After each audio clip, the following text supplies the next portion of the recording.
Assalamu alaikum dear students, my name is Asad Abbas and I am your physics teacher.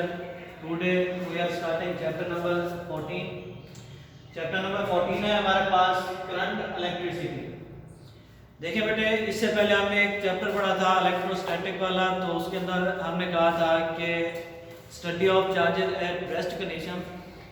तो उसके अंदर हम charges की rest हालत में स्टडी करते थे। तो आज का जो हमारा चैप्टर हम स्टार्ट करने जा रहे हैं ये कुछ इस तरह से है कि इसके अंदर करंट इलेक्ट्रिसिटी से मुराद ये है कि पहले हम बात करेंगे करंट की। करंट क्या है? करंट है कि rate of flow of electric charges through any cross sectional area, this is called current. जब ये चार्जेस जो है किसी एक मखसूस एरिया में से वक्त के हिसाब से फ्लो करते हैं, जब ये चार्जेस किसी एरिया में से वक्त के लिहाज से फ्लो करते हैं तो उस वक्त ये जो चार्जेस हैं करंट काउंट किए जाते हैं। दोबारा देखें कि इसकी हम डेफिनेशन करते हैं कि rate of flow of electric charges through any cross sectional area is called current. कि किसी भी एरिया में से जब ये चार्जेस फ्लो करते हैं तो उस वक्त इनको नाम दिया जाता है करंट। अब इसका जो फॉर्मूला है कुछ इस तरह से है कि charges divided by time. Charges divided by time से मुराद है कि यहाँ पर हमने लिखा था rate of flow of charge. Rate of flow of charge से मुराद ये है कि वक्त के हिसाब से जब चार्जेस जो है फ्लो करते हैं। तो अब यहाँ पर ये है कि चार्ज डिवाइडेड बाय टाइम के मखसूस टाइम के अंदर जितने चार्जेस जो है फ्लो करते हैं वो उसका करंट कहलाता है। नेक्स्ट हमारे पास ये है कि करंट को हम शो करते हैं आई से और चार्जेस जो है इसको शो किया जाता है क्यू से। इसी तरह से टाइम जो है इसको काउंट किया जाता है टी से। तो फॉर्मूला इनका हो जाएगा I is equal to Q over T. अब ये क्यू क्या है? क्यू चार्ज है और इसका यूनिट जो है होता है कूलम। इसको C से रिप्रेजेंट करते हैं। इसके बाद टाइम है, टाइम का यूनिट जो है ये होता है सेकंड, इसको S से शो किया जाता है। अगर देखा जाए तो इसका ओरिजिनल यूनिट जो है ये बनेगा कूलम पर सेकंड, कूलम पर सेकंड। और हमने ये चीज भी पढ़ी है कि 1 कूलम पर second that is equal to 1 ampere. ठीक है जी। इसीलिए इसका जो एसआई यूनिट है, सिस्टम इंटरनेशनल यूनिट जो काउंट किया जाता है वो है हमारे पास एम्पीयर। दोबारा देखें कि इसका एसआई यूनिट क्या है? एम्पीयर है। अब ये एम्पीयर जो है मुख्तलिफ यूनिट्स हैं, मतलब कि छोटे बड़े यूनिट्स का यहाँ पर हो जाता है कि अब ये हमने लिखा है 1 MA, मतलब कि 1 मिली एम्पेयर। यहाँ पर हमने लिखा है 1 माइक्रो एम्पेयर। ठीक है जी। ये मिली एम्पेयर और माइक्रो एम्पेयर, एम्पेयर बेसिक इसका यूनिट है और ये मिली और माइक्रो जो है हम यहाँ पर एज प्रीफिक्सेस यूज करते हैं। आप यहाँ पर इनकी वैल्यू लिखते हैं कि मिली की वैल्यू होती है 10⁻⁻3, 1 मल्टीप्लाइड बाय 10⁻⁻3 एम्पेयर। अब ये है आपके पास 1 micro ampere. 1 micro ampere equal है किस चीज के? 1 मल्टीप्लाइड बाय 10⁻⁻6 एम्पेयर। अब इसी के एक प्रैक्टिकल एग्जांपल है हमारे पास कि यहाँ पर हमें जो उसमें डाटा दिया है इसमें कुछ इस तरह से है कि किसी क्रॉस सेक्शनल एरिया में से चार्ज फ्लो कर रहा है। जो चार्ज फ्लो कर रहा है उसकी क्वांटिटी उसने अमाउंट बताई है 0.5 कूलम। अब जितने टाइम में वो फ्लो कर रहा है वो टाइम भी उसने बताया है, टाइम बताया उसने 10 सेकंड। अब इसका जो हमने फाइंड आउट करना है, फाइंड करना है करंट। दोबारा देखें कि एक कोई क्रॉस सेक्शनल एरिया है हमारे पास, मतलब कि एक कोई वायर है। ठीक है जी। इस वायर के अंदर से चार्जेस जो है फ्लो कर रहे हैं। ठीक है जी। जो चार्ज फ्लो कर रहा है उसकी अमाउंट उसने बताई है 0.5 कूलम। और जिस टाइम में इस पॉइंट से इस पॉइंट तक पहुंचता है तो वो टाइम बताया उसने 10 सेकंड का।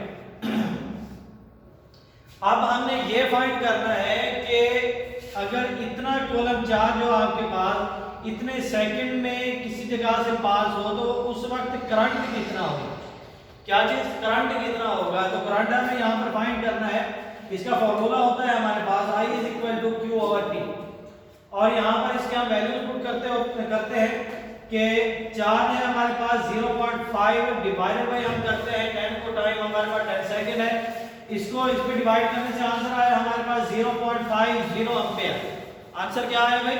0.50 0 एम्पेयर। अब यहाँ पर ये हमने SI यूनिट के अंदर निकाला है, इसको हम क्या करना चाहते हैं कि यहाँ पर एक प्रीफिक्स यूज करना चाहते हैं। तो प्रीफिक्स हम कौन सा यूज करेंगे, यहाँ पर हम मिली एम्पेयर मतलब के लिखना चाहते हैं, तो मिली के लिए हम क्या करेंगे, डिवाइडेड बाय कर देंगे 100। जब डिवाइड 100 करेंगे तो इसका आंसर हमारे पास आएगा 50 मिली एम्पेयर। क्या आएगा, 50 मिली एम्पेयर। दोबारा देखिए भाई, यहाँ पर हमारे पास कुछ चार्ज था हमारे पास 0.5 कूलम का, इसके बाद टाइम है हमारे पास 10 सेकंड का, और हमने क्या चीज फाइंड करनी है, करंट फाइंड करना है। करंट का यूनिट है I = Q/T, और I = Q है आपके पास 0.5 डिवाइडेड बाय आप क्या करते हैं 10 को करने से आंसर आया हमारे पास 0.50 एम्पेयर। ठीक है जी, 50 एम्पेयर है, इसको हम मिली एम्पेयर में कन्वर्ट करते हैं, डिवाइडेड बाय करते हैं 100 को 100 करने से 50 मिली एम्पेयर हो जाता है। अब नेक्स्ट हमारे पास यहाँ पर है कन्वेंशनल करंट। आगे कन्वेंशनल करंट क्या होता है, कन्वेंशनल करंट है कि current flowing from positive to negative terminal of a battery due to flow of positive charge, that's called conventional current. देखिए भाई, हमने पहले चार्ज के बारे में पढ़ा कि चार्ज क्या है, एक बेसिक प्रॉपर्टी होती है। उसके बाद हमने ये पढ़ा था कि चार्जेस जो है जब रेस्ट हालत में होते हैं उस वक्त क्या होता है, और इसके बाद हमने ये पढ़ा कि जब चार्जेस जो है मोशन में होते हैं उस वक्त क्या है। तो आज हमारे पास ये है कि कन्वेंशनल करंट क्या है। कन्वेंशनल करंट एक ऐसा करंट है जो कि हमेशा positive to negative terminal of a battery जो है फ्लो करता है due to the positive charge. अब यहाँ पर इसकी एक छोटी सी एग्जांपल करते हैं हम। एग्जांपल में हमारे पास ये है कि एक बैटरी है हमारे पास, और बैटरी के साथ हमने कनेक्ट किया है एक कंडक्टर। ठीक है, बैटरी के पॉजिटिव टर्मिनल को कनेक्ट किया पॉजिटिव टर्मिनल के साथ कंडक्टर के, और कंडक्टर के नेगेटिव को बैटरी के नेगेटिव टर्मिनल के साथ हमने कनेक्ट किया। अब ये देखिए पॉजिटिव नेगेटिव क्या है, ये बेसिक पोटेंशियल डिफरेंस है।